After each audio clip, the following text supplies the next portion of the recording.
Today we're having a very special interview because on board today I have Muz Murray and he's a yogi guru. So I'm really excited to starting this interview within a few minutes. Hi Muz, and welcome to the podcast interview, and thank you so much for taking the time for the interview today. And I know you have lots and lots of knowledge to share with us today, and you have lots of experience in life. And for everyone else who's here and who's like, okay, but who's this Muz Murray? Would you like to introduce yourself?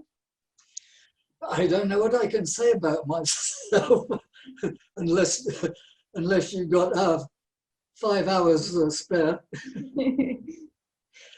I can say that I expected in this life to be a surrealist painter because I used to stay in Salvador Dali's studio, and I was a surrealist painter at the time, and I could pick up the technique, and I thought I would become another famous surrealist. But the universe had completely other ideas and hit me in very strange ways of changing my whole concept of existence. So I turned out to be from godless to guru. So yeah, to everyone who's listening here now, I know many of them, they're already, some of them already dived into yoga or meditation. Some of them are open for these topics. And I know some of them are like, but yoga, meditation, what's that? And is that really necessary? And I can say for myself that when I felt really unfulfilled in life, I turned to yoga. And that's how I really found out what I want in life. And before I was like really, lost, I would say. So for me, it became a big part. But would you like to share, like, how did you actually became a guru? Like, what was your way? Like, because it's not like someday you wake up probably and say, hey, I'm a guru today. Yeah, well, I never do say that I'm a guru, but I'm a spiritual mentor. But it was a completely out of the blue experience for me. When I was young, my parents sent me to Sunday school, Sunday morning, because they thought religious education would be helpful for me. But I had a very acute awareness that these Christian good bodies didn't understand the teachings of Jesus. They were trying to make us feel what they felt to make them feel better. And I got so sickened with the idea of this evangelistic attitude that I vowed I would never go into a church again. And I became anti-God, anti-religion, anti-Jesus, anti-anything that smelled of spirituality, which I didn't know what it was. Actually, religiosity was what it was. And so my about face was very, very profound for me when something happened. I set off hitchhiking around the world, and I spent, I lived in Spain, I lived in Turkey, in Israel. And after working for a year in Israel, I was drilling for copper in King Solomon's mines. I was working on a ship. I was training elephants in the zoo. And I ended up singing in a nightclub. And another nightclub owner asked me to go to his club with more money, which I accepted. But then the first club owner was not happy, and he reported me to the police that I was over my permit. So I was in big trouble. So I had to get out of Israel very quick. So I suddenly had all my money stolen, except for what I had in my pocket, and I bought a ticket to on a ship to Cyprus in the middle of the Mediterranean. And when I was there, I didn't know what to do, where to go.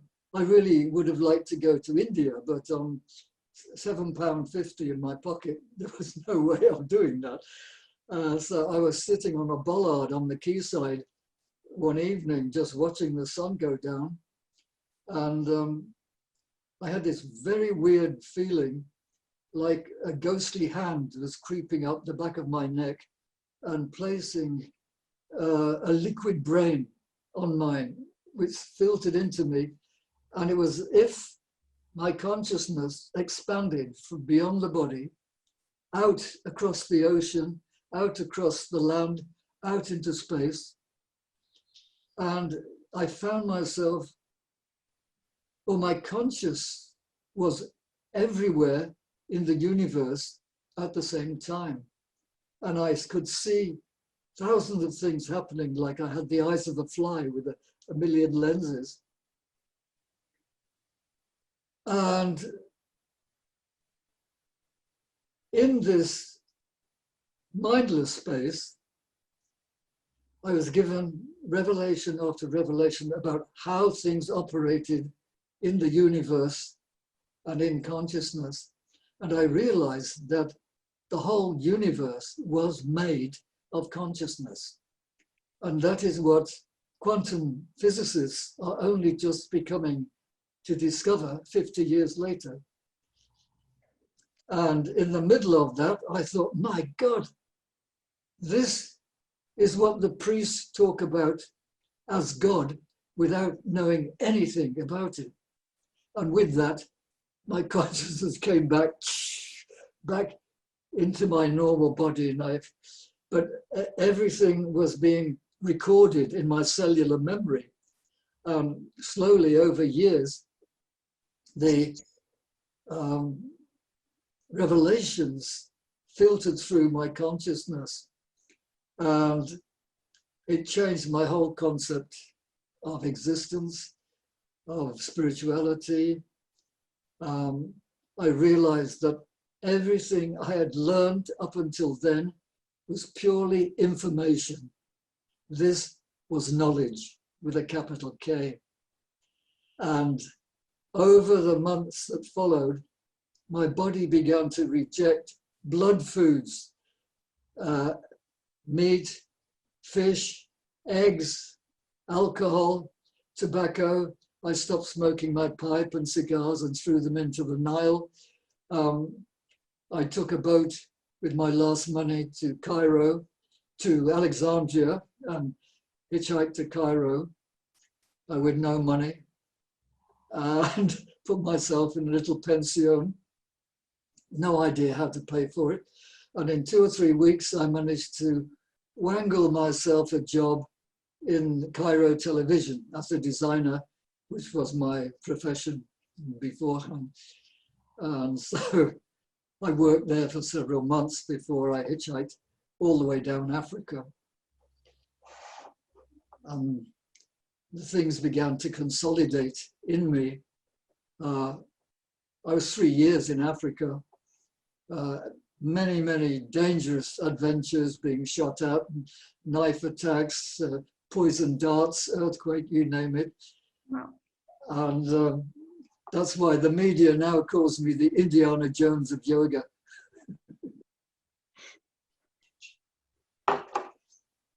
So when I got to South Africa, I realized my next step needed to be meditation. And I thought I should be in India for this. But I hadn't earned enough to go. I was working in the theater as a set designer, costume designer, acting in films and in theater. And lo and behold, a Sikh master arrived from India to initiate people who had abstained from meat, fish, eggs, alcohol and tobacco for 3 months, and I had fulfilled that. And so I was initiated into a kind of yoga called Shabda yoga, which meant listening to an internal sound current. And I had to meditate from 1 o'clock till 2:30 in the morning every night to consolidate the hearing of that. So I was well on the way to having a spiritual lifestyle by then, and I wasn't interested in anything else. Wow, that sounds like a really adventurous journey. And when you mentioned meditation at the like in your last sentences, and you said you had to meditate for such long hours, how was this feeling for you? Like, how did you experience it? Because I know so many people, they are like, okay, I want to do meditation, I want to start with it, and then they sit down, and then they actually think that they shouldn't think anything. And then they're like, oh, no, this is not for me. It doesn't work. So how was the first meditation experience for you? Oh, it was very difficult to stop the constant rabbiting of the mind. You know, this is the problem, that most people doing a half an hour meditation, all they're doing is trying to still the mental movement. And if they can do 1 minute of meditation in half an hour, they're very, very lucky. But I did 16 years of meditation and tried various different styles towards the end, because I realized that meditation wasn't taking me where I needed to go. And I realized that meditation doesn't take you all the way, and it needs to be constant the whole day. It's no good sitting for half an hour and then getting up and kicking the cat because it's just eaten your breakfast. You know, you have to have the same balanced and quietened mind all the way through the day. And this is a very hard job to develop. So eventually I discovered only in the last few years that the best way was to remove the sense of I from consciousness and no longer refer oneself back to the central me. And when you do that, it is totally freeing,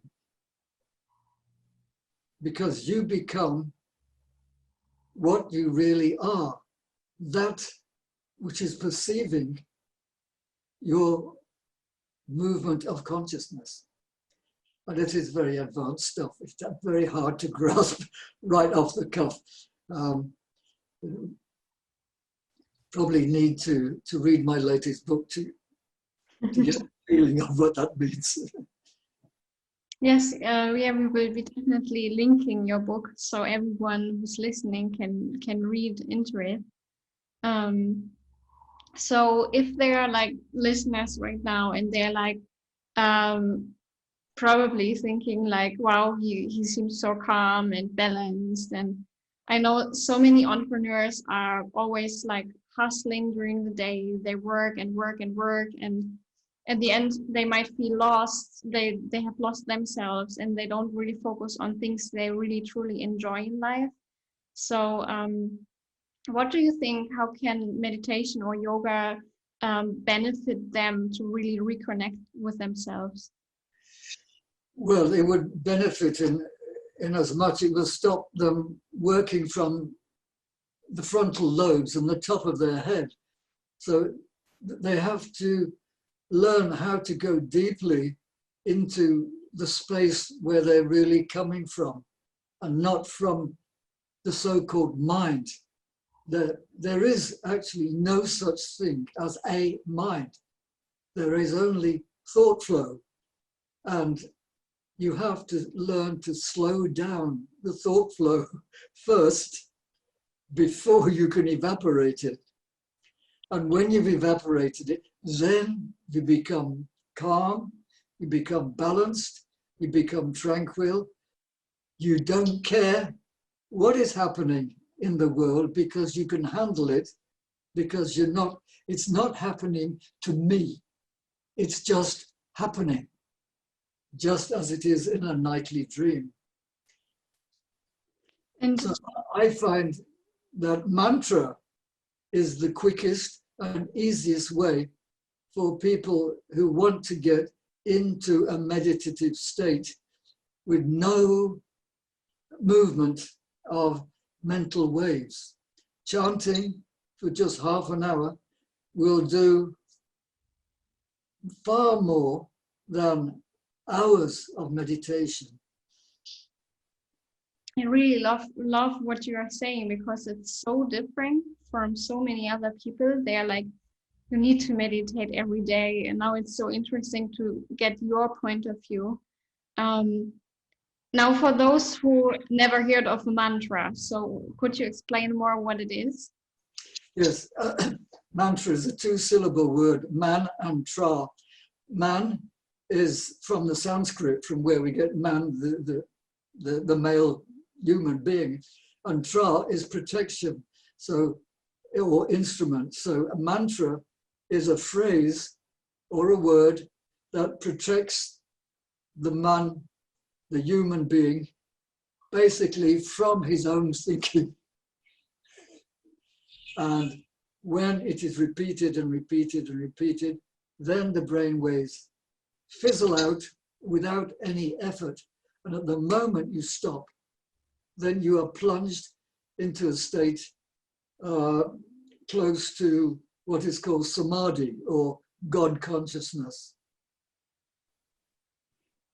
And I know these are like really like topics you can really dive in really deep, and well, we obviously won't record the interview for hours, but only for like about half an hour. So what I would maybe you can help those who have never really dived into the fields of spirituality, like understand or maybe connect a bit more with what you mean by, for example, the universe and the conscious, like the God conscious, because I know probably for some listeners, they are like, I'm lost. What is it? Yes, well, I didn't like to use the word God for 20 years after my religious education. But I just use it because it's only something that some people can relate to vaguely, but it really means your own consciousness.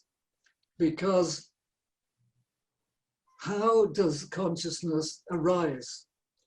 Where does it come from? What is the sperm and the ovum doing? Is it conscious? Not at that point. What is sperm and ovum made of? It's made from food. And it grows by the woman eating more food. And so the baby is made of food. And when it comes out, it starts eating more food. Now, where does the consciousness come from? Is it in food? If it is, why isn't a carrot thinking and talking to you?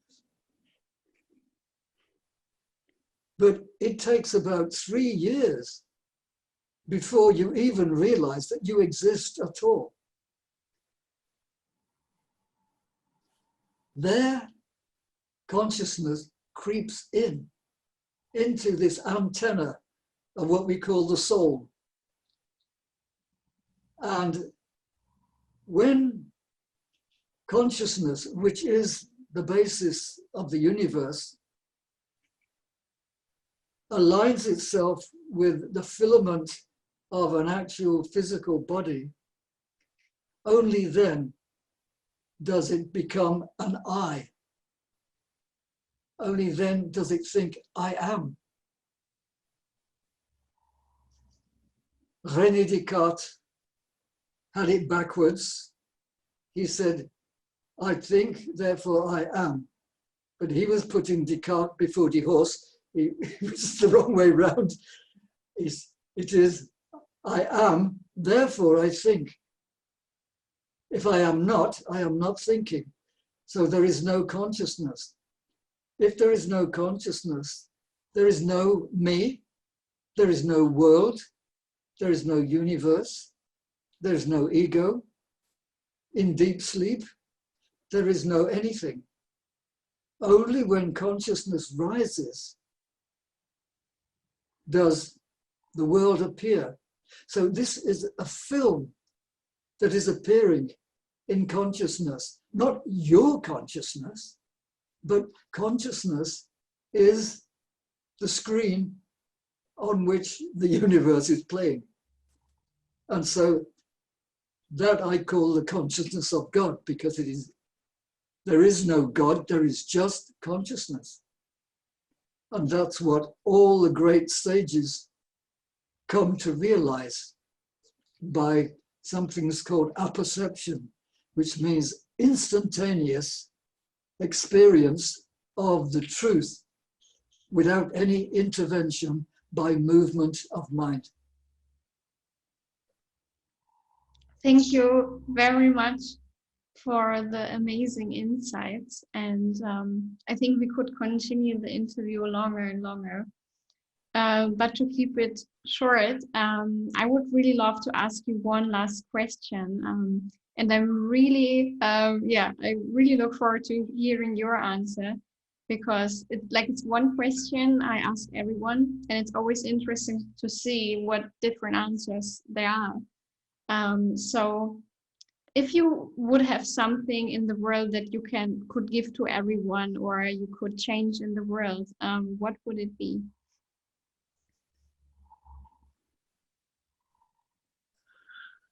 I think I would remove all politicians. I love the answer. But I would like to see everyone's heart opening and living from that instead of from up here. Mm-hmm. Thank you very, very much for the amazing interview. And I will make sure to put the link in the show notes for everyone who is listening. If you would like to connect more with Muz, and if you would love to read the books, make sure to check out the show notes, because, I for sure will put the books on my reading list. Well, my book is called You Are the Light, Secrets of the Sages Made Simple. And I have tried to be as simple as I can with very deep experience that I've had over the years. Here's the book.